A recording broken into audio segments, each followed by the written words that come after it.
Alright folks, so it's time to review episode 458 of Naruto Shippuden, and this apparently is the last of the fillers, and it actually is, so beware of spoilers ahead.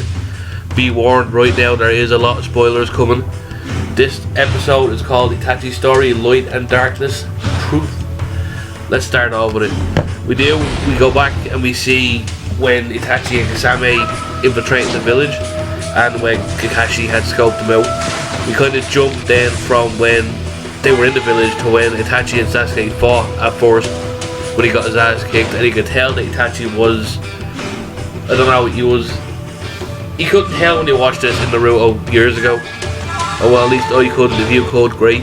But I couldn't tell that he seemed to be conflicted, and he did look it even in this anime and this episode. You could tell that he was emotional when he was fighting with Sasuke, so maybe if I'd seen that in the original anime, I would have known something was up. I feel like that compared to Itachi, Sasuke's suffering wasn't bad at all. Because if you think about how much Itachi suffered by having to kill his own family and having to make his brother hate him, the only person who he actually really loved, it's pretty sad. And as much as I always loved Itachi from the first moment I seen him on camera, I think that finding out the full extent of the things he sacrificed really got to me and drove home what a great character he was. So I think we flashed back after Itachi had died and all the truth had come out. We flashed back to the present day with Itachi, Sasuke, Naruto, Kakashi, Sakura, the useless bollocks that everyone thinks is useless but actually is pretty good. And we see what unfolds to be that Black Zetsu has betrayed Madara and is actually working for Kaguya. Now, I did see this coming because I did read the manga, so I had kind of known this. Something about Madara Uchiha that always bugged me was the way he's portrayed as an out-and-out villain, which I feel is wrong, because it seems like, in my opinion, he's doing wrong, but he's doing it for the right reasons, or what he believes to be the right reasons. He wants people to be happy, he wants all the fighting to stop, kind of like what Pain did, and it's just a misguided effort to lead people to the right path. And I think that even though he had people in the infamous Tsukuyomi, he wasn't killing them. He was putting them somewhere where he thought it would end all the suffering in the world, which is commendable really if you think about it.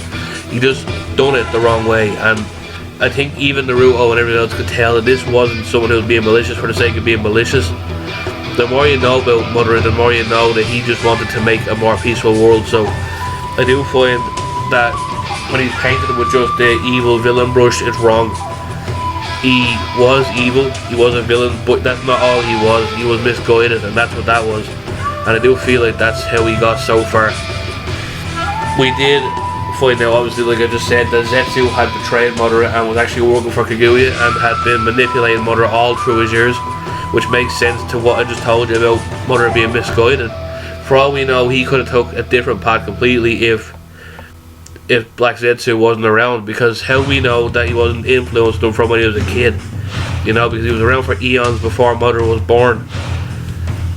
We did also find out that in the Tree of Life, people weren't there just dreaming, they were being siphoned, their chakra was being siphoned to Kaguya, and they were being turned into white Zetsu, which means that the army that they fought beforehand were the remnants of people that Kaguya had in the Tree of Hope, or the Tree of Life, centuries beforehand. So that was a really cool little detail that I love that they put in. The episode ended with Madara being completely enveloped, and we get our first reveal of Kaguya, so I'm excited to see what she does. I know that she's gonna kick ass for a long time. I'm glad that the fillers are over. I hope they finish the series out now without more fillers, because there's no need to put more fillers here.